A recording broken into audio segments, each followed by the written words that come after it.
এর আপডামটার প্রতি যদি কায়েম থেকেছে ডক্টর শফিকুর রহমান থেকেছে। ডক্টর শফিকুর রহমানকে জিজ্ঞাসা করা হলো, ভাই আপনি রিমান্ডে না হলো আপনি হাসেন কেন?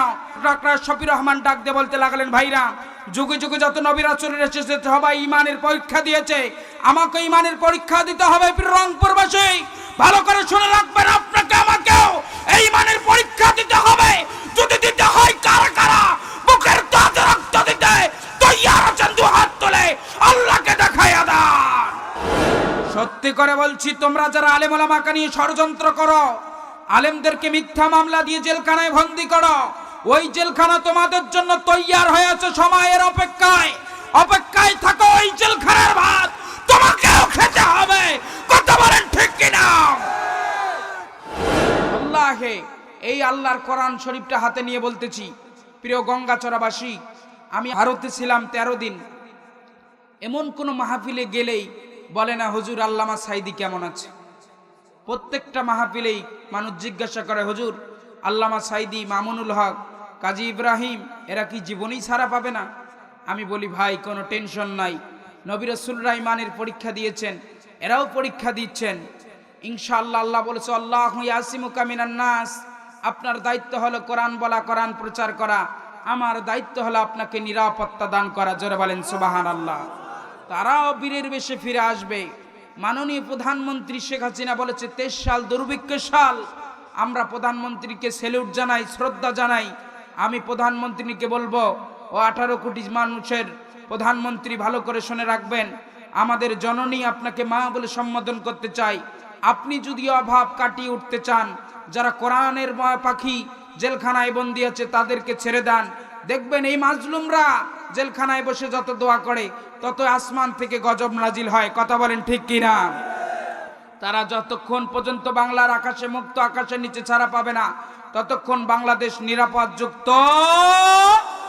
এই আলোচনা রেকর্ড হচ্ছে, এটা চলে যাবে মিডিয়ার মাধ্যমে ইনশাআল্লাহ। আমরা সকলে দোয়া করি আল্লামা সাঈদী সহ যত আলেম জেলখানায়, সবাইকে আল্লাহ যেন মুক্ত আকাশে কোরআনের গান গাওয়ার তৌফিক দান করে। জোরে বলুন আমিন। আল্লামা হুজুরকে ফিরিয়ে দাও, আল্লাহুম্মা ওয়ালা আলি সাইয়্যিদিনা আসুক না যত বাধা, যত ঝড় সাইক্লোন, রাসূলের পথে মোরা চলবই। চলতে রাজি আছেন তো ইনশাআল্লাহ? কথা বলতে হবে ইনশাআল্লাহ। আসুক না যত বাধা, যত ঝড় সাইক্লোন, রাসূলের পথে মোরা চলবই। এ জীবন বাজি রেখে দিনের নিশান মোরা বাংলার আকাশে উড়াবই। মোরা কামানের মুখোমুখি দাঁড়িয়ে নারায়ে তাকবীর আল্লাহু আকবার বলবই। আসুক না যত বাধা, যত ঝড় সাইক্লোন, রাসূলের পথে মোরা চলব। আলহামদুলিল্লাহ, পৃথিবীর মানচিত্রে প্রায় 200 স্বাধীন দেশের মধ্য দিয়ে সংখ্যা গরিষ্ঠ দ্বিতীয় বৃহত্তম আমার আপনার সোনার বাংলা, আপনার আমার প্রিয় জন্মভূমি, মাতৃভূমি মুসলিম বাংলাদেশ। কথা বলেন ঠিক কিনা? শুরুতে মহান গড়িয়া রব্বুল আলামিন ইজ্জত আল জালালের দরবারে শুকরিয়া জ্ঞাপন করি যে আল্লাহ রব্বুল আলামিন এমন একটি সময়, আজ ডিসেম্বরের 17 তারিখেই কোরআন আল কারীমের মাহফিলে আসার বসার তৌফিক এনায়েত করলেন। যে আল্লাহ রব্বুল আলামিন আপনাকে আমাকে সুস্থ রেখে, ভালো রেখে কোরআন আল কারীমের মাহফিলে আসার বসার তৌফিক এনায়েত করলেন, যে সময় তাম বিশ্বের মুসলমানরা নির্যাতিত, নিপীড়িত, নিষ্পেষিত, পদদলিত, বঞ্চিত, লাঞ্ছিত। কথা বলেন ঠিক কিনা? যে সময় আমার সোনার বাংলার মুসলমানরাও নিরাপদেই নাই। কিছু মুসলমান নিরাপদে আছে, কিন্তু এরা ব্যাঙের নাটুয়ার মতো ভূমিকা পালন করে, এই জন্য তারা নিরাপদে। যারা পাক্কা ইমানদার তারা এখনো বাড়িতে, তারা এখনো জেলখানায় বসে ভাত খাচ্ছে। এমতো সময় আল্লাহ তাআলা আপনাকে আমাকে কোরআনের মাহফিলে নিয়ে এসেছেন, এই জন্য আপনারা সকলে খুশি না বেজার? গঙ্গাচড়ার মুসলমান, রংপুরবাসী, জবান খুলতে হবে। খুশি না বেজার? বলেন তো জবানের মালিক কে? এত আস্তে বললেন? আস্তে বললে, জোরে বললে কি গঙ্গাচড়া থানা পুলিশ আপনাকে নিয়ে যাবে? রংপুর থানা পুলিশ নিয়ে যাবে? আল্লাহর সাথে কোনো শত্রু আমি আছে? আল্লাহর নামের সাথে কোনো শত্রু আমি আছে? যদি না থেকে জবান খুলে বলুন তো, জবানের মালিক কে? ওই আল্লাহর দরবারে শুকরিয়া জ্ঞাপন করে বলছি আলহামদুলিল্লাহ। ইনশাআল্লাহ যদি ভোট হইলে মোর করে মোর গলা ফাটাই দিলে নাই, বলেন না আলহামদুলিল্লাহ। রব্বানা লাকাল হামদ হামদান কাসীরান তাইয়্যিবান মুবারাকান ফিহি। যার যত বুকের শক্তি আছে সমস্ত শক্তি উজাড় করে দিয়ে বলুন তো দেখি আল্লাহু আকবার। সত্যি করে বলছি গঙ্গাচড়ার মুসলমান, ভালো করে শুনে রাখবেন, যদি আপনারা ইমানের দাবি নিয়ে এগিয়ে যেতে পারতেন, আল্লাহর কসম করে বলছি, কোন নাস্তিক মুরদাদ আল্লাহু আকবারের স্লোগান নিয়ে অনেক মানুষ দলীয় স্লোগান মনে করে, যদি আপনি ইমানের দাওয়াত নিয়ে এগিয়ে যেতে পারতেন, আল্লাহর কসম করে বলছি, কোন নাস্তিক মুরদাদ মুসলমানদের সংবিধান কুরআন নিয়ে তো ষড়যন্ত্র করা দূরের কথা, তাকবীর নিয়েও ষড়যন্ত্র করতে কখনোই পারত না। কথা বলেন ঠিক কিনা? কিন্তু আপনি আমি হয়েছি আলগা মোমেন। কি মোমেন? আলগা মোমেন। ইমান থাকে থাক যায়, বলেন না কেন? ইমান থাকে থাক যায়। জবান খুলে বলতে হবে আলহামদুলিল্লাহ। বিজ্ঞান প্রমাণ করেছে প্রত্যেকটা মানুষের মধ্যে, হার্টের মধ্যে আল্লাহ নাম 84 বার লেখা আছে। কতবার? 84 বার। কতবার? যে ব্যক্তি যত আল্লাহ নাম নিবে তার হার্ট তত ভালো হবে, তার হার্ট তত কি হবে? ভালো হবে। আপনারা চান আপনাদের হার্ট ভালো হোক? জোরে বলেন, চান কি না? যদি চেয়ে থাকেন জবান খুলে বলুন না আল্লাহু আকবার। দুরুদ সালাম ইমামুল মুরসালিন সাইয়্যিদুল মুজনাবিন রাহমাতুল লিল আলামিন, সত্যের সাধক কর্তব্যের মহান বাহক, পথহারা মানুষের পথের দিশারি, বিশ্ব নবী বিশ্ব নেতা মুহাম্মদ রাসূলুল্লাহ সাল্লাল্লাহু আলাইহি ওয়াসাল্লাম। মুআজ্জাজ হাজিরিন, ভূমিকায় কোনো কথা নেই, শুনতে এসেছেন কি? বলেন না কেন? শুনতে এসেছেন কি? কোরআনের সাথে কেন দুশ্মনী আছে? বলেন না কেন আছে? কোরআনের কথা চলবে, কোনো সমস্যা আছে? কোরআনের কথা সহ্য করতে পায় না 4 শ্রেণীর মানুষ। কয় শ্রেণী? বলেন না কেন? কয় শ্রেণী? 4 শ্রেণী।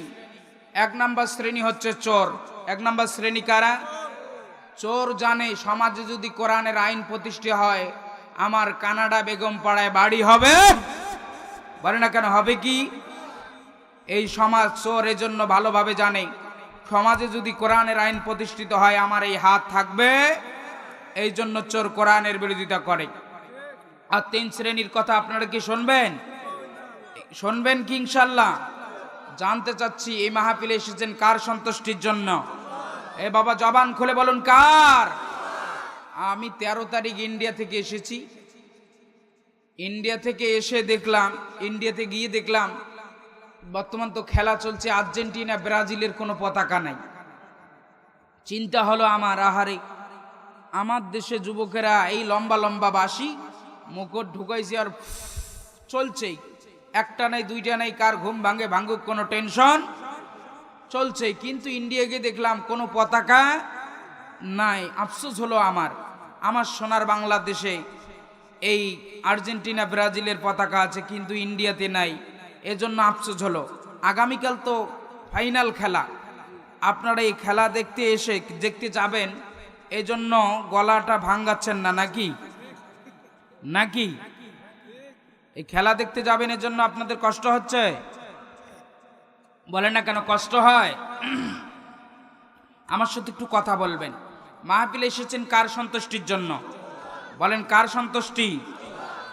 প্রিয় গঙ্গাচড়াবাসী, আমার দিনী ভাইরা, যুবক ভাইরা, মুরব্বী বাবারা, পর্দার অন্তরে আমার মা বোনেরা, রংপুরবাসী, গঙ্গাচড়াবাসী, লালমনিরহাটবাসী, কাকিনাবাসী, ভালো করে কান লাগায় কথাগুলো শ্রবণ করুন। আল্লাহ রাব্বুল আলামিন বলেন 8 নম্বর পারার 9 নম্বর পৃষ্ঠার 9 নম্বর লাইন, আল্লাহর কোরআনের 6 নম্বর সূরা, সূরাটির নাম হলো সূরা নাম, আয়াত নম্বরটা হলো মাত্র 162। আল্লাহ রাব্বুল আলামিন বলেন قل إن الصلاة ونسوقي ومحياي ومماتي لله رب العالمين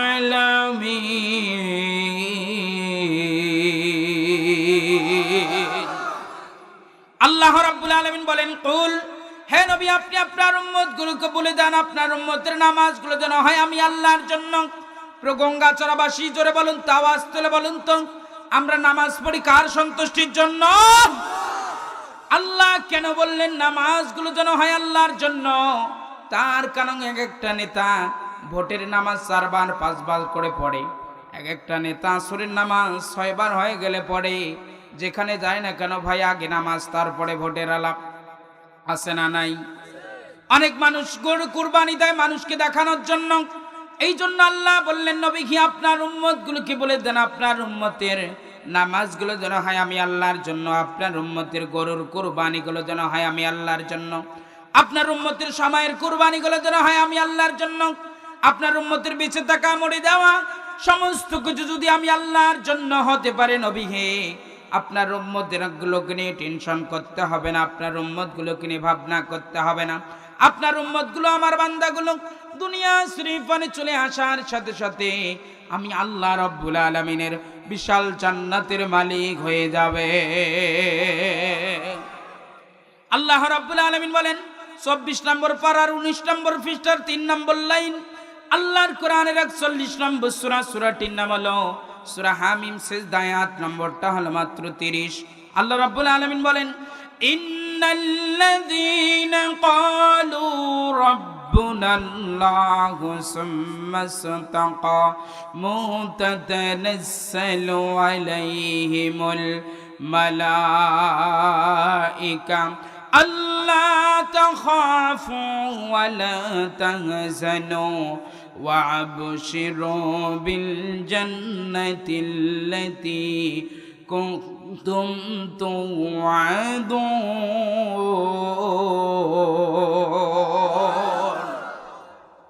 আল্লাহ বলছেন নবী হে নিশ্চয় যে মানুষগুলো বলবে আল্লাহ আমার রব।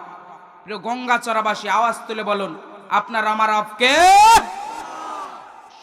আপনার আমার রবকে। সুম্মাস্তাকামু এর রব নামটার প্রতি কায়েম থাকতে হবে, প্রতিষ্ঠিত থাকতে হবে। আপনি আমি কায়েম থাকতে পেরেছি? বলেন না কেন পেরেছি? বলেন না কেন পেরেছি? এর রব নামটার প্রতি যদি কায়েম থেকেছে তা আল্লামা সাঈদী থেকেছে, কথা বলেন ঠিক কি না? এর রব নামটার প্রতি যদি কায়েম থেকেছে মাওলানা মতিউর রহমান নিজামী থেকেছে, এই রব নামটার প্রতি যদি কায়েম থেকেছে মাওলানা আব্দুল কাদের মোল্লা থেকেছে, এর রব নামটার প্রতি যদি কায়েম থেকেছে ডক্টর শফিকুর রহমান থেকেছে। ডক্টর শফিকুর রহমানকে জিজ্ঞাসা করা হলো ভাই আপনি রিমান্ডে না হলো আপনি হাসেন কেন? ডক্টর শফিকুর রহমান ডাক দিয়ে বলতে লাগলেন ভাইরা যুগে যুগে যত নবী রাসূল এসেছে সবাই ঈমানের পরীক্ষা দিয়েছে, আমাকে ঈমানের পরীক্ষা দিতে হবে। রংপুরবাসী ভালো করে শুনে রাখবেন আপনাকে আমাকেও এই ঈমানের পরীক্ষা দিতে হবে। যদি দিতে হয় কারা কারা বুকের তাজে রক্ত দিতে তৈয়ার আছেন দু হাত তুলে আল্লাহকে দেখায়া দান।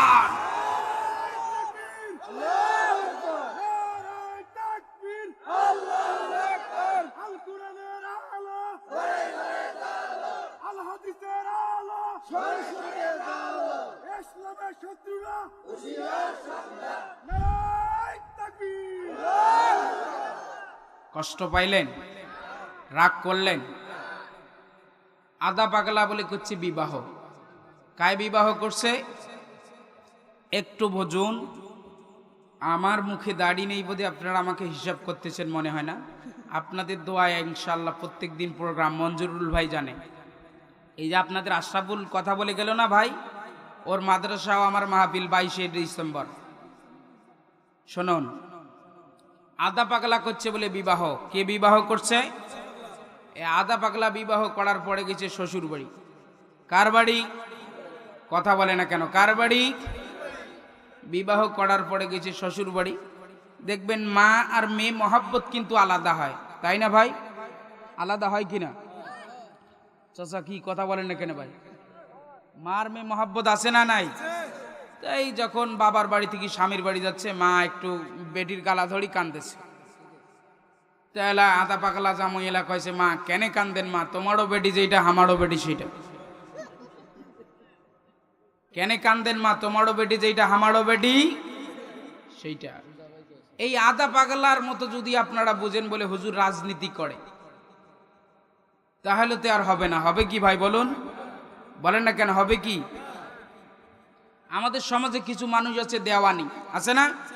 বলেন না কেন আছে না? এলে দেওয়ানি তো হাইলে হয়েছে দেওয়ানি খেয়া ফেলাই। দেওয়ানি কি করি? খেয়া ফেলাই। নেতা গেছে বিচারত। নেতা কোথায় গেছে? বলে না কেন কোথায় গেছে? মনে করেন এই রংপুর গঙ্গাচড়ার মাটিতে আপনারা মঞ্জুরুল ভাইকে বিচারেন, এ ভাই এত এরকম করতেছেন কেন, কোনো সমস্যা নাকি? একটু বসুন। নেতা গেছে বিচারত, কোথায় গেছে? বিচারত। তাই নেতা বিচারত যে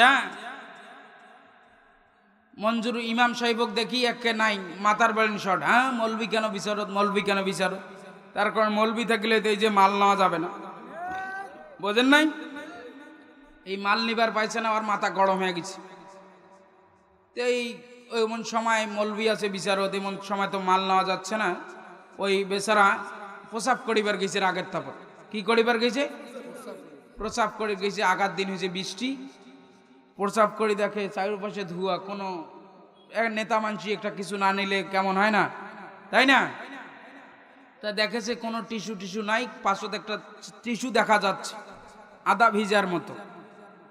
কিন্তু এখন নেতা মানুষ টিস্যু না নিলে কেমন হয়, এই জন্য ওই কারবেলা ওই টিস্যু একটা ফেলে দিছে। কোন বাচ্চা ছেলে আবার চুনগাম খেয়ে ওটা মুছিয়া ফেলে দিছে, বুঝছেন? তো ওই চুনগামের মিষ্টি পেঁয়াজ হচ্ছে পিঁপড়া। কি ধরছে বলেন তো, বলে না কেন কি ধরছে? পিঁপড়া। নেতা মানসি মান সম্মান যায়, ইজ্জত বাঁচে বাচ্চা, ওই মানসি চুনগাম মশার টিস্যু নিচ্ছে।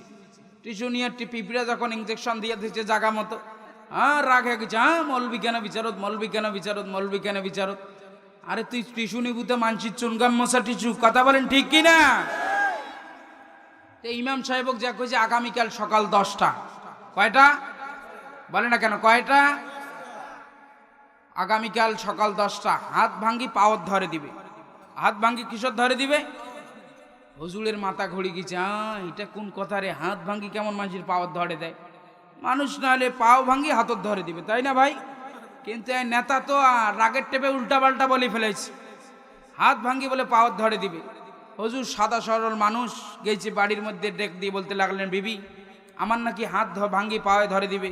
বিবিকে ধৌ চুপ করে থাকো তো, কারো কোনোদিন হাত ভাঙ্গি পায়ে ধরাই দিতে পারছে? বিবি যখন এরকম করে সান্ত্বনা দিয়ে রাখছে, নেতা বাড়ি ওই হুজুরকে এরকম করে বলে সারাদিন ঘুরছে। এবার বাড়িতে অবৈধভাবে বাথরুম মানসির পয়সা নিয়ে টাইলস লাগাইছে, বুঝেন নাই? টাইলস লাগাইছে। বিকেলবেলা ওর সন্তান ওই টাইলসের মধ্যে সাবানের ফেনা রাখছিল, সাবানের ফেনা রাখছে, আর রাখে বাইরের থেকে বাথরুমে চাপ দিছে। বাথরুমের মাঝিয়ে টাইসিতে যেরকম করে যেমনি পা রাখছে, একবারে সেরত হয়ে গেছে চিট ফাটাং। কি ফাটাং হচ্ছে? একে এইদিকে কায়দ। যখন এর দিকে কায়দ হয়ে গেছে, নেতার তো মাজা একে ফাটি গেছে। অ্যাম্বুলেন্সে ফোন দেওয়া হলো, অ্যাম্বুলেন্স আসতেছে, ধরো রে মারো রে বাবা রে সরো রে গেল রে। হুজুর আরো ভয় পেয়েছে। হুজুর আরো কি হয়েছে? হ্যাঁ বাবরে বাবা, অ্যাম্বুলেন্স নিয়ে আসতেছে আমাকে মারার জন্য মনে হয়। অ্যাম্বুলেন্স নিয়ে হয় আমাকে কিসের জন্য আসতে চায়? মারার জন্য। অ্যাম্বুলেন্স গিয়ে দাঁড়াইছে সোজাসুজি নেতার বাড়িতে। কার বাড়ি? বলে না কেন কার বাড়ি? দেখে 4 জন মিলে নেতাকে অ্যাম্বুলেন্সের ভিতরে ঢুকাই দিচ্ছে। বলুন তো, আপনি যদি মানুষের জন্য খাল খোঁড়েন, গর্ত খোঁড়েন, ওই গর্তের ভিতরে আপনাকে ফেলায় রাখবেন যিনি? কে? জবান খুলে বলবেন কে? সত্যি করে বলছি, তোমরা যারা আলেম ওলামাকে নিয়ে ষড়যন্ত্র করো, আলেমদেরকে মিথ্যা মামলা দিয়ে জেলখানায় বন্দী করো, ওই জেলখানা তোমাদের জন্য তৈয়ার হয়ে আছে, সময়ের অপেক্ষায়। অপেক্ষায় থাকো, ওই জেলখানার ভাত তোমাকেও খেতে হবে, কথা বলেন ঠিক কিনা? ওই জেলখানার ভাত তোমার জন্য অপেক্ষা করতেছে। অপেক্ষায় আছে না নাই?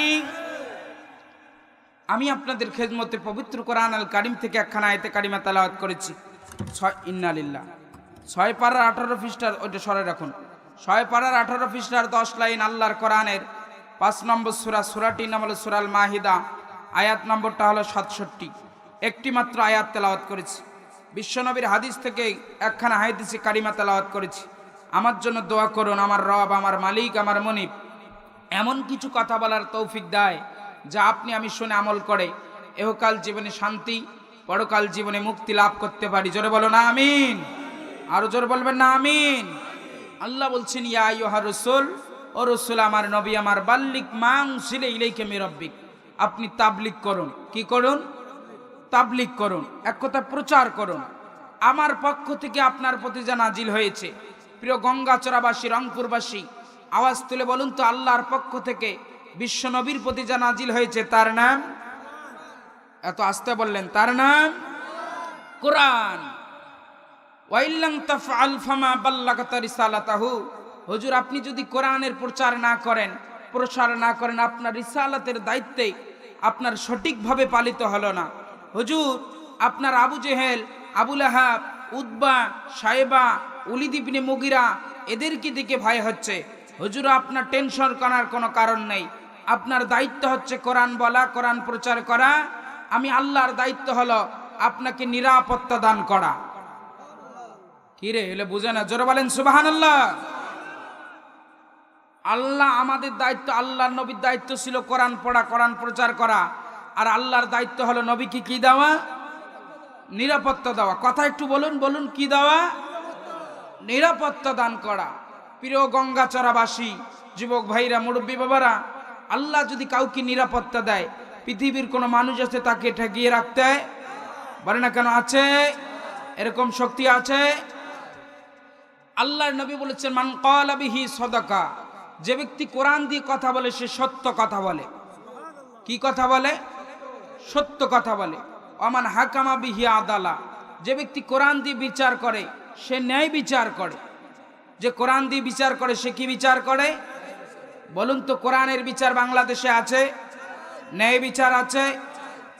দোষী যারা তারা ঘুরে বেড়াচ্ছে বাইরায়, যারা নির্দোষ তারা জেলখানায়। কথা বলেন ঠিক কিনা? আল্লামা সাইদি 81 বছর বয়স, বৃদ্ধ মানুষ, তাকে বানায় দেওয়া হচ্ছে ধর্ষণকারী, জানাকার, রাজাকার। জোরে বলেন নাউজুবিল্লাহি মিন যালিক। আল্লাহে, এই আল্লাহর কোরআন শরীফটা হাতে নিয়ে বলতেছি, প্রিয় গঙ্গাচড়াবাসী, আমি ভারতে ছিলাম 13 দিন। এমন কোনো মাহফিলে গেলেই বলে না হুজুর আল্লামা সাইদি কেমন আছে। প্রত্যেকটা মাহফিলেই মানুষ জিজ্ঞাসা করে, হুজুর আল্লামা সাইদি, মামুনুল হক, কাজী ইব্রাহিম এরা কি জীবনেই ছাড়া পাবে না? আমি বলি, ভাই কোনো টেনশন নাই, নবী রাসূলরা ঈমানের পরীক্ষা দিয়েছেন, এরাও পরীক্ষা দিচ্ছেন ইনশাআল্লাহ। আল্লাহ বলেছে, আল্লাহু ইয়াসিমুকা মিনান নাস, আপনার দায়িত্ব হলো কোরআন বলা, কোরআন প্রচার করা। আমার দায়িত্ব হলো আপনাকে নিরাপত্তা দান করা। জোরে বলেন সুবহানাল্লাহ। তারাও বীরের বেশে ফিরে আসবে। মাননীয় প্রধানমন্ত্রী শেখ হাসিনা বলেছে 23 সাল দুর্ভিক্ষের সাল। আমরা প্রধানমন্ত্রীকে স্যালুট জানাই, শ্রদ্ধা জানাই। আমি প্রধানমন্ত্রীকে বলবো, ও 18 কোটি মানুষের প্রধানমন্ত্রী, ভালো করে শুনে রাখবেন, আমাদের জননী আপনাকে মা বলে সম্বোধন করতে চাই। আপনি যদি অভাব কাটিয়ে উঠতে চান, যারা কোরআনের পাখি জেলখানায় বন্দী আছে তাদেরকে ছেড়ে দেন। দেখবেন এই মাজলুমরা জেলখানায় বসে যত দোয়া করে তত আসমান থেকে গজব নাজিল হয়। কথা বলেন ঠিক কিনা? তারা যতক্ষণ পর্যন্ত বাংলার আকাশে, মুক্ত আকাশের নিচে ছাড়া পাবে না, ততক্ষণ বাংলাদেশ নিরাপদ যুক্ত। এই আলোচনা রেকর্ড হচ্ছে, এটা চলে যাবে মিডিয়ার মাধ্যমে ইনশাআল্লাহ। আমরা সকলে দোয়া করি আল্লামা সাইদি সহ যত আলেম জেলখানায়, সবাইকে আল্লাহ যেন মুক্ত আকাশে কোরআনের গান গাওয়ার তৌফিক দান করে। জোরে বলুন আমিন। ওমান হাকামা বিহি আদালা ওমান আমিলা বিহি উজিরা, যে ব্যক্তি কোরআন দিয়ে আমল করে সে ভালো আমল করে।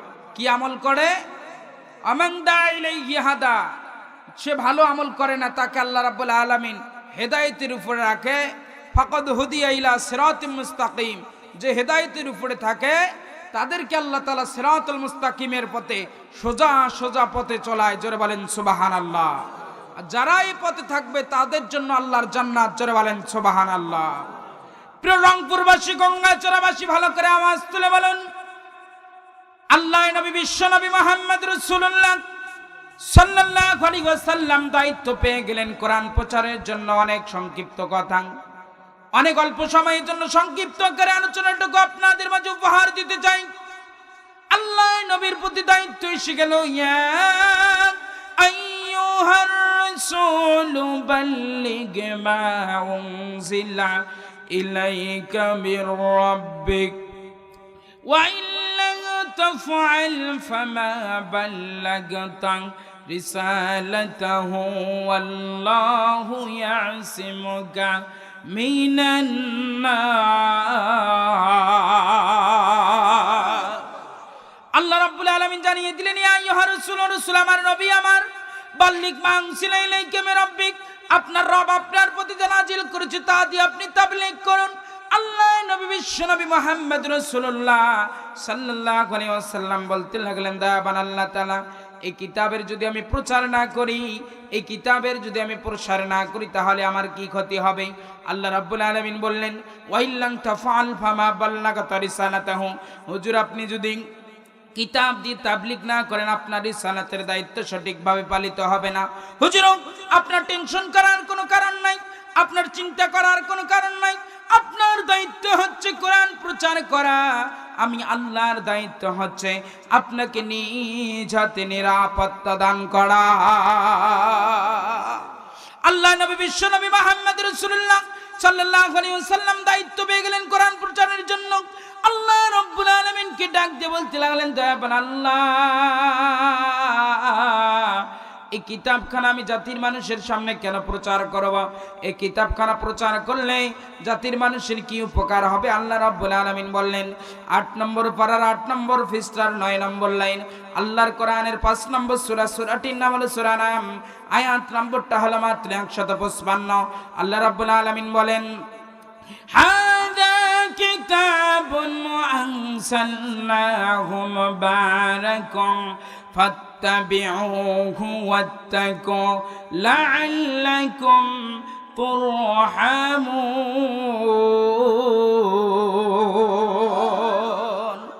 আল্লাহ রাব্বুল আলামিন জানিয়ে দিলেন, নবী হে, হাযা কিতাবুল্লাহ, এই কিতাবখানা যে আমি আপনার প্রতি নাজিল করেছি, আনজালনাহু মুবারাকুন, तमाम পৃথিবীর মানুষের জন্য এই কিতাবখানা মঙ্গল এবং কল্যাণ দিয়ে নাজিল করা হয়েছে। এই কিতাবখানা যদি বাংলাদেশের আওয়ামী লীগের লোকেরা মানে, আওয়ামী লীগের লোকেদের জন্য কিতাবখানা মঙ্গল এবং কল্যাণ। এই কিতাবখানার কথা যদি বাংলাদেশের জামাতে ইসলাম মানে, জামাতে ইসলামের জন্য কল্যাণ। এই কিতাবখানার কথা যদি বাংলাদেশ বিএনপি মানে, বিএনপির জন্য কল্যাণ। কিতাবখানার কথা যদি মশিউর রহমান রাঙ্গা মানে, মশিউর রহমান রাঙ্গারের জন্য কল্যাণ। কিতাবখানার কথা যদি জাতীয় পার্টি মানে, জাতীয় পার্টির মানুষের জন্য কিতাবখানা মঙ্গল এবং কল্যাণ। এই কিতাবখানা রংপুরবাসী যদি মানে, রংপুরবাসীর জন্য মঙ্গল এবং কল্যাণ। কিতাবের কথা যেই মানবে সে মঙ্গল এবং কল্যাণ। আল্লাহ রাব্বুল আলামিন বলছেন, ফাত্তাবিউহু ওয়াত্তাকু, অতএব এই কোরআনের অনুসরণ করো, ওয়াত্তাকু, আল্লাহ এবং আল্লাহর বিধানগুলোকে ভয় করো। পৃথিবীর কোন মানুষ যদি আল্লাহ এবং আল্লাহর বিধানগুলোকে ভয় করতে পারে, লাআল্লাকুম তুরহামুন, আল্লাহ রাব্বুল আলামিন বলছেন ওই সমস্ত মানুষগুলোকে আমার রহমতের চাদর দ্বারা ঢেকে রাখবো। বলেন সুবহানাল্লাহ। সমাধান চাও যদি জীবনে মরণে, ফিরে যাও খুঁজে নাও চোখ রাখো কোরআনে। আল্লাহ নবী বিশ্ব নবী মুহাম্মদ রাসূলুল্লাহ সাল্লাল্লাহু আলাইহি ওয়াসাল্লাম আল্লাহকে ডাক দিলেন, আল্লাহ, এই কিতাবখানা আমি জাতির মানুষের সামনে কেমনে প্রচার করবে একখানা একটু জানিয়ে দিন। আল্লাহ রাব্বুল আলামিন বললেন, ২৯ নম্বর পারার ১৫ নম্বর পৃষ্ঠার ৪ নম্বর লাইন, আল্লাহর কোরআনের ৭৩ নম্বর সূরা, সূরাটির নাম হলো সূরা মুজাম্মিল, আয়াত নম্বরটা হলো মাত্র ৪। আল্লাহ রাব্বুল আলামিন বলেন, ওয়ারাত্তিলিল কুরআন তারতিলা, নবী হে, এই কিতাবখানা জাতির মানুষের সামনে তারতিল করে বলে বেলাতে হবে। জোরে বলেন সুবহানাল্লাহ। আল্লাহ নবী বিশ্ব নবী মুহাম্মদ রাসূলুল্লাহ সাল্লাল্লাহু আলাইহি ওয়াসাল্লাম দায়িত্ব পেয়ে গেলেন কোরআন প্রচারের জন্য। একদিন হযরত আবু বকর সিদ্দিক রাদিয়াল্লাহু তাআলা আনহুকে ডাক দিয়ে বলতে লাগলেন, আবু বকর রে, আবু বকর, বলো তো, আল্লাহ তো আমাকে দায়িত্ব দিয়ে দিলেন কোরআন প্রচারের জন্য, আমি এখন কি করব? আবু বকর ডাকতে বলতে লাগলেন, ইয়া রাসূলুল্লাহ, আপনি টেনশন করতেছেন কেন? আল্লাহ নবী ডাক দিলেন, আবু বকর রে, আবু জেহেল তো আইন করে ফেলেছে, কোরআন বলা যাবে না, কোরআন শোনা যাবে না, কোরআন ধরা যাবে না, আপনি কোরআনের কথাগুলো জাতির মানুষের সামনে কেন বলবো? আবু বকর বলতে লাগলেন, ইয়া রাসূলুল্লাহ, ইয়া হাবিবাল্লাহ, হুজুর, আপনি টেনশন করবেন না, আপনি চিন্তা করবেন না, আপনার আল্লাহ বলেছে আপনার দায়িত্ব হলো কোরআন প্রচার করা, আমি আল্লাহর দায়িত্ব হচ্ছে নিজ হাতে নিরাপত্তা দান করা। আল্লাহর নবী বিশ্ব নবী মুহাম্মদ রাসূলুল্লাহ সাল্লাল্লাহু আলাইহি ওয়াসাল্লাম আবু বকরকে সঙ্গে নিয়ে চলে গেলেন আবু জেহেলের বাড়িতে। আবু জেহেলকে ডাক দিয়ে বলতে লাগলেন, চাচা, ও চাচা, আমি একটু আপনার সম্মুখে কোরআন বলতে চাই। আবু জেহেল বলতে লাগলেন, মুহাম্মদ, জীবনে যত কথা বলেছো কোনো কথা মিথ্যা বলো নাই, আজকে হঠাৎ করে কি বলবে? চাচা আল্লাহর নবী ডাক দিয়ে বলতে লাগলেন, চাচা, আমার পক্ষ থেকে আমি একটি কথাও বলবো না, আমি যা কথা বলবো সমস্ত কথা হবে আল্লাহর। আবু জেহেল ডাকতে বলতে লাগলেন, মুহাম্মদ, যেহেতু এসেছো বলো, একটুখানি বলো তো শুনি, কি কথা বলবে? কি কথা? কেমনে কোরআন বলবে? তুমি একটু বলো তো, আমি শুনি। আল্লাহর নবী পড়তে লাগলেন, আপনারাও পারবেন, পড়ুন। আলাম তারা কাইফা ফাআলা রাব্বুকা বিআসহাবিল। আপনাদের কষ্ট হচ্ছে? জবান খুলুন। আলাম তারা কাইফা ফাআলা রাব্বুকা বিআসহাবিল। আবু জেহেল চমকে উঠছে। আবু জেহেল কি করছে? চমকে উঠছে। তার কারণে এই সূরা ফিল মধ্যে আল্লাহ জানিয়ে দিয়েছে, আব্রাহা কাবা ঘর ভাঙতে এসেছে। আব্রাহা কি ঘর ভাঙতে এসেছে? কাবা ঘর ভাঙতে এসেছে। আল্লাহ নবীকে আল্লাহ রাব্বুল আলামিন সূরা ফিল নাজিল করে জানিয়ে দিলেন, নবী হে, আব্রাহা যে কাবা ঘর ভাঙতে এসেছে, এটা আল্লাহ নবীর জন্মের 50 দিন পূর্বে। কতদিন পূর্বে? কষ্ট হচ্ছে একটু কিছুদিন। কতদিন পূর্বে? 50 দিন পূর্বে আব্রাহা কাবা ঘর ভাঙতে এসেছে। আবু জেহেল বলতে লাগলেন, মুহাম্মদ, তুমি যে কথাটা বলতেছো এটা তো তোমার জন্মের 50 দিন পূর্বে ঘটেছে। আল্লাহর নবী ডাকতে বলতে লাগলেন, চাচা, মা ইয়ানতিকু আনিল হাওয়া ইন হুয়া ইল্লা ওয়াহিয়ুহা। জোরে বলেন আল্লাহু আকবার। আমার পক্ষ থেকে আমি একটি কথাও বলি না, যত কথা বলি সমস্ত কথা কার? আবু জেহেল বলতে লাগলেন, মুহাম্মদ, তোমার আল্লাহ তো ভালোই ভবিষ্যৎবাণী করতে জানে, তোমার আল্লাহর কাছে আরো কোনো ভবিষ্যৎবাণী আছে কিনা একটু দেখো তো। আবু জেহেল আল্লাহর নবী বলতে লাগলেন, চাচা, আমার আল্লাহ আর একটা ভবিষ্যৎবাণী করেছে, এই কথা শুনলে আপনার রাগ হবে। কি হবে? বলেন না, গঙ্গাচড়াবাসী কষ্ট হচ্ছে, কি হবে? রাগ হবে। আবু জেহেল বলতে লাগলেন, মুহাম্মদ, একটু আগে তো ভালোই বললে, এখন কেন বলতেছো রাগ হবে? আল্লাহর নবী পড়তে লাগলেন, তাব্বাত ইয়াদা আবি লাহাবি ওয়া তাব। ধ্বংস হোক আবু লাহাবের কয় হাত? কথা বলেন, কয় হাত? জোরে বলতে হবে, কয় হাত? 2 হাত। আবু জেহেল ভাড়স্ক উঠে দাঁড়াইছে। তার কারণ এই আবু লাহাব হচ্ছে কূটনীতিবিদ। কঙ্ক মুহাম্মদকে ধ্বংস করতে হবে, মুহাম্মাদের সাহাবীদের ধ্বংস করতে হবে, এর প্রধান উপদেষ্টা আমাদের দেশেও আছে না? মাতার নাই, মাল নাই। যেমন কয়দিন আগত বললো টাকলা ইসলাম বলে রাখবে না, সাইদ দেল্লা রাজা কারক বলে সাইদিক বলে জেলখানাত বসিয়ে থাকবে না। আরে বেটা, তুমি চিন্তা করো তোমার অবস্থা কি হবে। কথা বলেন ঠিক কিনা? সাইদি তো জেলখানাত আছে, ভাত খাইছে, তোমাদের অবস্থা কি হবে একটুখানি চিন্তা করেন। আল্লাহ ধরে ধরে ধরে না, ধরলে কিন্তু আল্লাহ ছাড়ে। আবু জেহেল বলতে লাগলেন, মুহাম্মদ, আমার বাড়িতে এসে আমার নেতার বিরুদ্ধে আমাদেরকে অনেক মানুষ এলাকা মাহফিলে গেলে বলে, হুজুর দেখে শুনি কথা বলবেন। এরা এমন নেতা বক্তব্য দিবের সময় বলে, ভাইরা আমার, আপনারা আমাকে মাহফিলে রেখেছেন সভাপতি, এজন্য আমি নিজেকে গর্ভবতী মনে করতেছি। মহিলা মানুষ মাসে বছরে গর্ভবতী হয় একবার, এই মিনিটে হয় 3 বার। মিনিটে কয়বার? বলে না কেন, কয়বার? 3 বার। হুশ ঘুষ নাই, কথা বলতে কোনো হুশ ঘুষ। এইলা বলে যে নেতা, এইলা বলে কি? মুখ চিনিস, মই অমুকের অমুকের অমুকের তার দাদার দুলা ভাইয়ের শালা, আর নতুন বিয়ে হয়েছে, আর বউ কয়েছে আমার অনেক ক্ষমতা, আমার অনেক, বলে না কেন আমার অনেক ক্ষমতা। আর বিবি বলতেছে আচ্ছা তোমার ক্ষমতা কেমন দেখি তো। একটা ঝালমুড়িওয়ালা গেছে, আর ঝালমুড়ি টোপলা নাকি বাড়ি নিয়ে গেছে, এটা বলে আর ক্ষমতা। ঝালমুড়িওয়ালা তো অসহায়, বাড়ি নিয়ে যখন টোপলা থুইছে ঝালমুড়িওয়ালা বাড়ি চলে গেছে। ট্রেন আসিবার আগত ওই রেলগেটের ইয়াগুলো আছে না, বাসগুলো, জি বাসগুলো আছে না রেলগেটের বাসগুলো, এই বাসগুলো আগে ফেলে দিয়ে রাখছে। আগে কি দিয়ে রাখছে? ফালাই দিয়ে রাখছে। সমস্ত গাড়ি ঘোড়া বন্ধ, আর বিবি করছে বাপ আমার স্বামীর কি পাওয়ার। আর মানুষ তো যারা গাড়ি বন্ধ করে রাখছে এরা মনে করতেছে বলে মনে হয় ট্রেন আসতেছে, এই জন্য বাস ফেলে দিছে। দেখতেছে ট্রেন অনেকক্ষণ 2, 4, 5, 10 মিনিটও নাই। জিজ্ঞাসা করছে ভাই এত সময় পেরিয়ে যাচ্ছে এখনো ট্রেন নাই কেন? কইছে না ভাই আমার স্ত্রীকে আমার ক্ষমতা কতটুকু এতটুকু দেখাচ্ছে। একে ভাড়ামকো মারি দিছে একটা, 2 গালে 2 চট। ওই শালা তুই কাঁজার পান্ডি মানুষ, কত মানুষ ব্যস্ত, আর তুই রেলগেটের বাস আগে ফেলে দিয়ে রাখিস। আর স্ত্রী বলতেছে হ্যাঁ স্বামী তোমার নাকি অনেক পাওয়ার হয়, তোমাকে যে চর মারি দিল, বলতেছে ওর পাওয়ার হয় দেখাইছে, আমার পাওয়ার আমি দেখাইছি। ওর পাওয়ার হয় দেখাইছে, আমার পাওয়ার আমি। এলে বলেছে দেওয়ানি খেয়ে ফেলে। দেওয়ানি কি হয়েছে? কষ্ট হচ্ছে, চলবে কিছুক্ষণ। কারা কারা চলবে না দেখি হাত তুলে দেখান তো।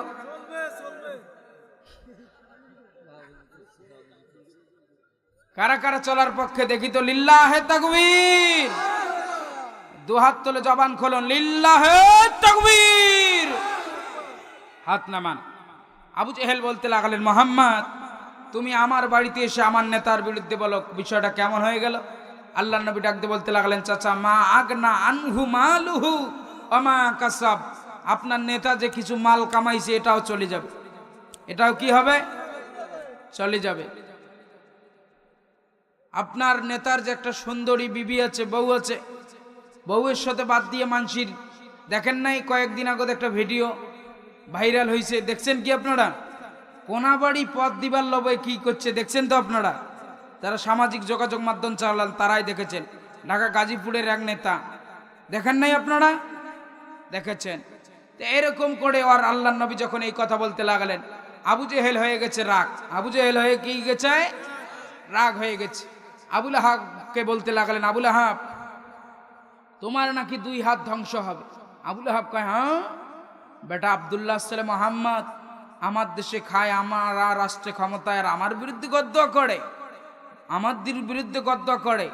তারাও ভালোভাবে জানে, তারাও যদি না মানে, নবীকে না মানতো, তারাও জানতো আল্লাহর নবী যদি কোনো গদ্দা, আল্লাহ রাব্বুল আলামিন যদি কারো বিরুদ্ধে আয়াত নাজিল করত, সেটা 3 মাসের মধ্যে কার্যকর হয়ে যেত। জোরে বলেন সুবহানাল্লাহ। জোরে বলবেন না সুবহানাল্লাহ?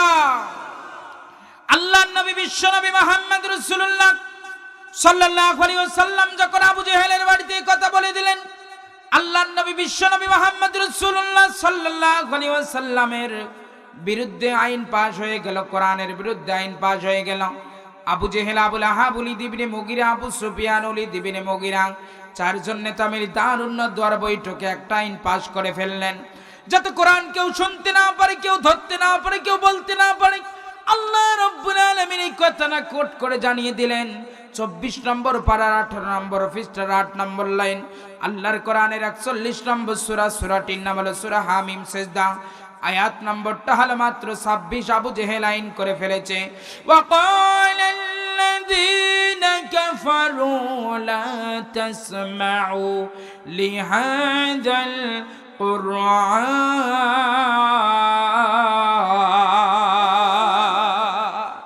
আবু জেহেল আইন করে ফেলেছে, না না না না, মুহাম্মাদের কোরআন কেউ বলতে পারবে না, শুনতে পারবে না। যে জায়গায় মুহাম্মাদের কোরআন বলা হবে ও জায়গায় হট্টগোল করো, ডিস্টার্ব করো। বলুন তো প্রিয় ভাইরা, আবু জেহেল আইন পাশ করে কি ঠিক থাকতে পেরেছে? কোশ্চেন কেন পারবে না? কেউ যদি কোরআনের বিরুদ্ধে লাগে আবু জেহেলের মতোই ধ্বংস হয়ে যাবে। কথা বলেন ঠিক কিনা? আল্লাহ নবী যখন, আল্লাহ রাব্বুল আলামিন নবীর বিরুদ্ধে যখন কোরআনের আইন পাশ হয়ে গেল, আল্লাহ রাব্বুল আলামিন জানিয়ে দিলেন নবী হে আপনি টেনশন করবেন না, আপনি চিন্তা করবেন না। আপনার দায়িত্ব হলো কোরআন প্রচার করা, আমি আল্লাহর দায়িত্ব হলো আপনাকে নিরাপত্তা দেওয়া। আল্লাহ রাব্বুল আলামিন আয়াত নাজিল করে নবীকে জানিয়ে দিলেন 14 নম্বর পারার 15 নম্বর পারার 15 নম্বর পারার প্রথম নম্বর পৃষ্ঠার 9 নম্বর লাইন, আল্লাহর কোরআনের 14 নম্বর সূরা, সূরাটির নাম হলো সূরা হিজর, আয়াত নম্বরটা হলো মাত্র 9। আল্লাহ রাব্বুল আলামিন বললেন, ইন্না নাহনু নাযালনা যিকরা ওয়া ইন্না লাহু লাহাফিজুন।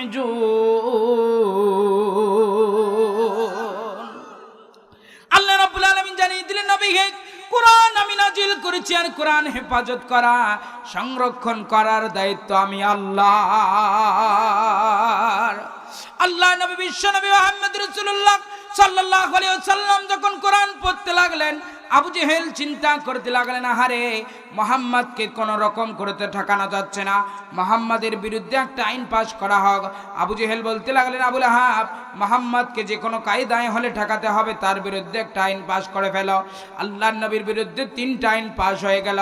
1 নম্বর আইনটা হচ্ছে, ওয়াইদ ইয়ামকুরু বিকাল্লাযীনা কাফারু লিয়ুসবিতুকা আও ইয়াকতুলুকা আও ইখরিদুকা ওয়া ইয়ামকুরুনা ওয়া ইয়ামকুরুল্লাহ ওয়াল্লাহু খায়রুল মাকিরিন।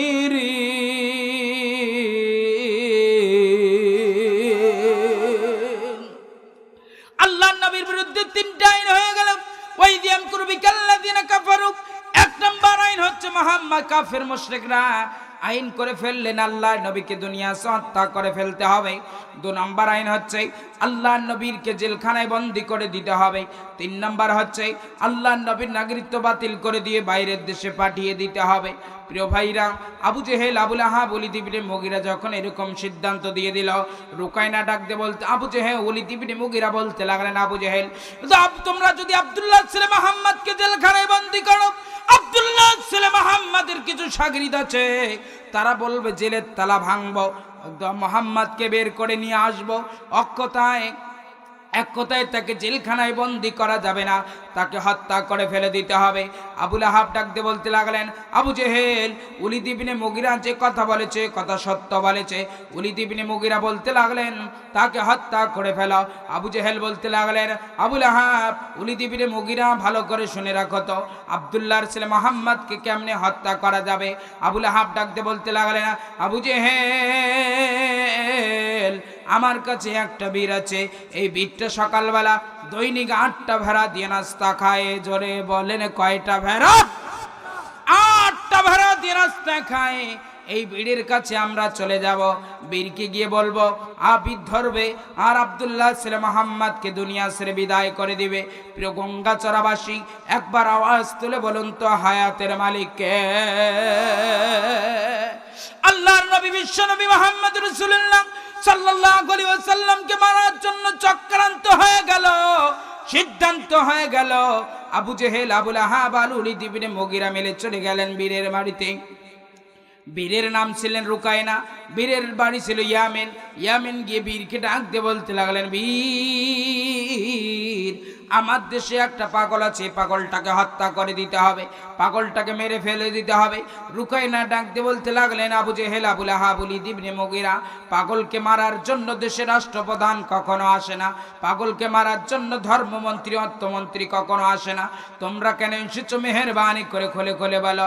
আবু জেহেল ডাকতে বলতে লাগলেন, বীর, এই পাগলটা কোথায় কোথায় কোরআন বলে, এই পাগলটার কোরআন শুনে মানুষ তার ধর্মে মানুষগুলো চলে যায়, আমাদের বাপদাদার ধর্মে মানুষগুলো চুলকানি লেগে দেয়, চাকে যে কোনো পায় দায় হলো তোমাকে মেরে দিতে হবে।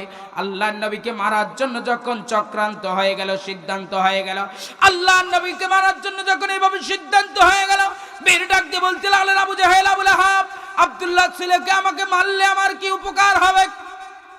বীর যখন এই কথা বলেছে, আবু জেহেল ডাকতে বলতে লাগলেন, তোমার উপকার হবে 3টা। জোরে বলেন, কয়টা?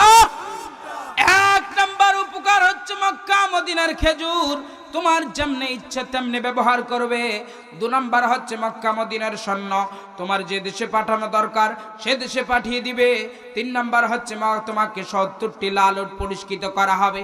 বীরকে এই লোভন দিয়ে আল্লাহর নবীকে মারার জন্য সিদ্ধান্ত হয়ে গেল। গভীর রাত হয়ে গেছে। আবু জেহেল, আবুল আহাব আর রুকায়না, আবু জেহেল, আবুল আহাব আর ওলীদ ইবনে মুগীরা এক রুমে ঘুমায়, আর আল্লাহ না এক রুমে ঘুমায়, আর রুকায়নার স্ত্রী আর এক রুমে ঘুমায়। গভীর রাত্রিতে কে যেন রুকায়নার স্ত্রীকে স্বপ্নে দেখাচ্ছে, এ রুকায়নার স্ত্রী, তোমার স্বামী যদি আমার নবীকে মারতে আসে তাহলে কিন্তু সে জিন্দায় কখনো ফিরে যেতে পারবে না। তাকে আমি চিবিয়ে চিবিয়ে খেয়ে ফেলবো, তাকে আমি দুনিয়া ছেড়ে বিদায় করে দেব। রুকায়নার স্ত্রী গভীর রাত্রিতে ঘুম ভেঙে গেছে। রুকায়নার স্ত্রী ঘুম ভেঙে যখন গেছে, স্বামীকে ডাক দিয়ে বলতে লাগলেন, প্রাণের স্বামী আমার, আপনি ভিন্ন জায়গায় কত মানুষ মারতে গেছেন, আমি আপনাকে কোনোদিনও কোনো বিষয়ে বাধা করি নাই। ও প্রাণের স্বামী আমার, আমি আপনার তরবারিতে বিষ দিয়েছি। ও প্রাণের স্বামী আমার, আমি আপনার তরবারি ধার দিয়েছি, আমি তোমার তরবারিতে বিষ দিয়েছি গো স্বামী, বীজ মাখিয়ে দিয়েছি, কিন্তু আমি তোমার হাতে ধরি, পায়ে পড়ি, মক্কা যাইও না, আব্দুল্লাহর ছেলে মুহাম্মদকে মারিও না। রুকায়না ডাক দিয়ে বলতে লাগলেন, বিবি আমার, হঠাৎ করে তুমি এ কথা কেন বলতেছ গো বিবি?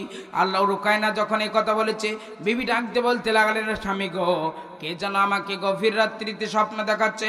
এ রুকায়নার স্ত্রী, তোমার স্বামী যদি আমার নবীকে মারতে আসে তাহলে কিন্তু আমরা তাকে চিবিয়ে চিবিয়ে খেয়ে ফেলবো। তোমার স্বামী যদি আমার নবীকে মারতে আসে তাহলে কিন্তু তাকে আমরা দুনিয়া ছেড়ে বিদায় করে দেব। রুকায়না ডাক দিয়ে বলতে লাগলেন, বিবি আমার, তুমি তার নাম শুনেছ?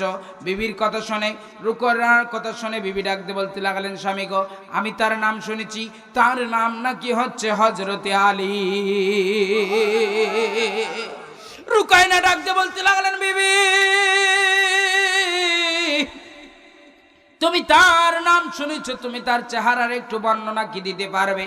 বিবি ডাক দিয়ে বলতে লাগলেন, স্বামী আমার, আমি তার চেহারার বর্ণনা দিতে পারবো না, কিন্তু আমি দেখেছি ওই ব্যক্তিটা যখন আমার সঙ্গে কথা বলেছে তার দেখেছি একটুখানি দাঁত বেরিয়েছে। আমি দূর থেকে লক্ষ্য করে দেখি আলীর এক একটা দাঁত হলো 2 হাত। জড়ে বলেন কয় হাত? কয় হাত? রুকায়না ডাক দিয়ে বলতে লাগলেন, বিবি, এক একটা মানুষের যদি 2 হাত লম্বা দাঁত লম্বা, ওটা মানুষ না দানব? মানুষ না? রুকায়না ডাক দিয়ে বলতে লাগলেন, বিবি, একটুখানি অপেক্ষা করো, আমার ঘরের পাশে ঘুমিয়ে আছেন আবু জেহেল, আবুল আহাব, ওলীদ বিন মুগীরা। গভীর রাত্রিতে দরজায় ঠকা মেরেছে। আবু জেহেল দরজা খোলো। আবু জেহেল কি খোলো? রাগ করেছেন না? চলবে? আবু জেহেল কি খোলো? দরজা খোলো। আবু জেহেল ঘুমের জন্য দরজা খুলে দিছে। দরজা খুলে দিয়ে ডাক দিয়ে বলতে লাগলেন, রুকায়না, হঠাৎ করে এত রাত কেন ডাকলে? রুকায়না ডাক দিয়ে বলতে লাগলেন, আবু জেহেল, জীবনে যদি সত্য কথা না বলো, আজকে একটা সত্য কথা বলতে হবে। রুকায়না ডাক দেবো। আবু জেহেল বলতে লাগলেন, রুকায়না, হঠাৎ করে কথা কেন বলতেছ?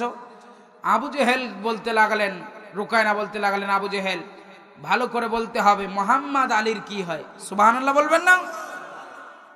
আবু জেহেল বলতে লাগলেন, রুকায়না, এটা আবার আলী কেমনে আসলো? এটা আবার আলী কেমনে আসলো?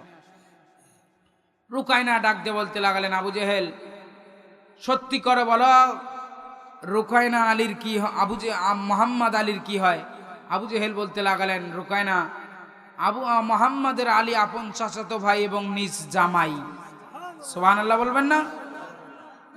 রুকায়না ডাক দিয়ে বলতে লাগলেন, আবু জেহেল, আমি সত্য কথা বলতে কি?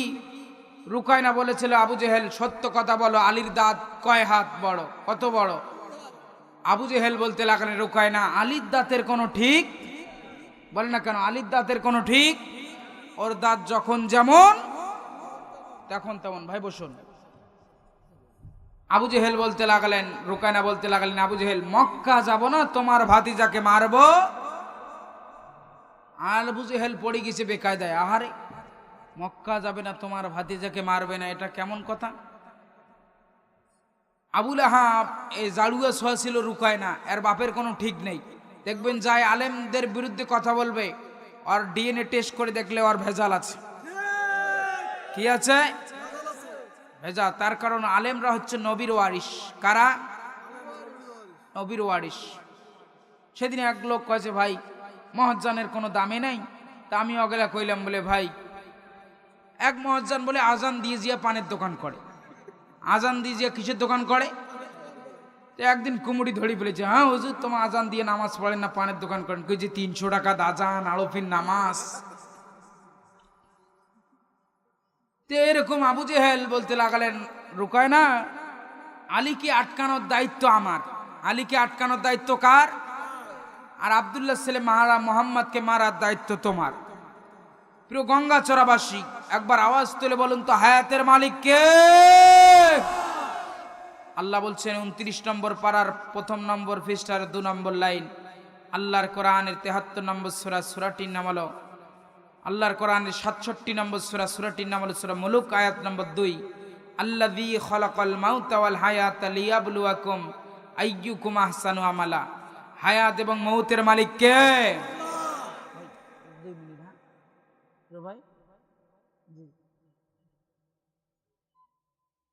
আবু জেহেল যখন আলীকে রুকায়নাকে কথা বলেছে, তারপরের দিন আল্লাহর নবী কোরআনের কথা বলার জন্য সাফা এবং মারওয়া পাহাড়ের নিচে কোরআনের দাস দিচ্ছিলেন। কিসের দাস?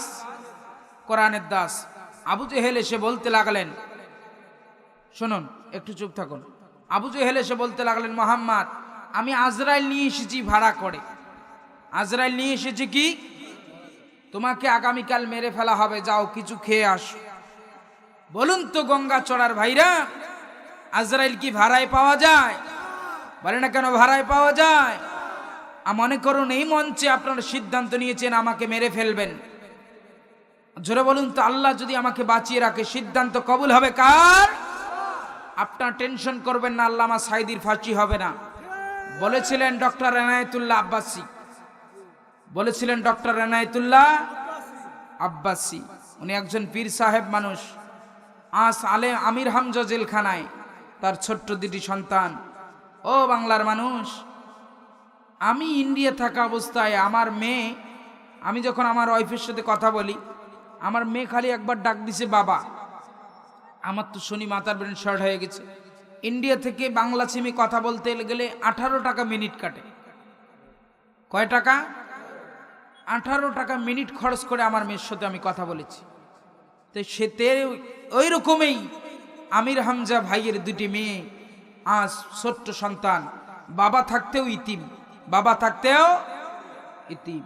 যারা আমির হামজার সন্তানগুলোকে ইতিম করেছে, আমরা তাদের জন্য গদ্দা করি না, কিন্তু আল্লাহ হয়তোবা তাদের সন্তানকে ইতিম করতে পারে। কথা বলেন ঠিক কিনা? প্রিয় ভাইরা, একটু চিন্তা করুন, দুনিয়াতে মরতে হবে, কোনো মাফ। আমি ভারতে মঞ্চ থেকে নেমে খানা খাচ্ছি, আমার মাহফিল থেকে একটা ছোট বাচ্চা গিয়ে 1:30 মিনিটে মঞ্চ থেকে নেমে যখন খানা খাচ্ছি, 1:30 মিনিটে দেখি পাশের বাড়িতে কান্না। আমি ভাবলাম হঠাৎ করে কান্নার আওয়াজ কেন রে ভাই? খোঁজ নিয়ে দেখলো 3 বছরের একটা মেয়ে বাচ্চা দুনিয়া ছেড়ে বিদায় হয়ে গেল। মাকে বলল, মা পানি খাবো। মা পানি এসে দেখে সন্তান জায়গায় ডেড।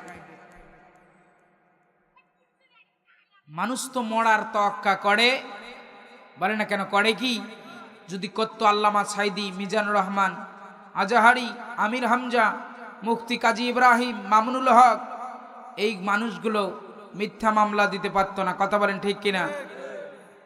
ডক্টর শফিকুর রহমান আজ জেলখানায়, বৃদ্ধ একজন মানুষ। বলবো ভাইরা, রাজনীতিক প্রতিহিংসা ছেড়ে দিন, রাজনীতি প্রতিহিংসা ছেড়ে দিতে হবে। আপনি দুনিয়া ছেড়ে চলে যাবেন, এটা স্মৃতি হয়ে থাকবে আজীবন। কথা বলেন ঠিক কিনা? স্মৃতি হয়ে থাকবে। নমরুদ কোরআনের বিরোধিতা করে আটকিয়ে রাখতে পারে নাই। যুগে যুগে যারা কোরআনের বিরোধিতা করেছে, তারা কেউ আটকিয়ে রাখতে পারে নাই। পৃথিবীতে যারা আজও করবে, তারা কশ্চিন কালো টিকে থাকতে পারবে? সত্যের পক্ষে গান গাই বলে আমি বিপ্লবী, কোরআনের কথা বলি তাই বলে আমাকে জঙ্গিবাদী। আমি বিপ্লবী, বিদ্রোহী, মৌলবাদী, কেন জঙ্গিবাদী? জন্মের পানে কানে আজান কি দেয়নি, তুমি মৌলবাদী সারা হওনি। আলেম লাগবেই, আলেমের বিরোধিতা করিও না। আল্লাহর হস্তে থামুন।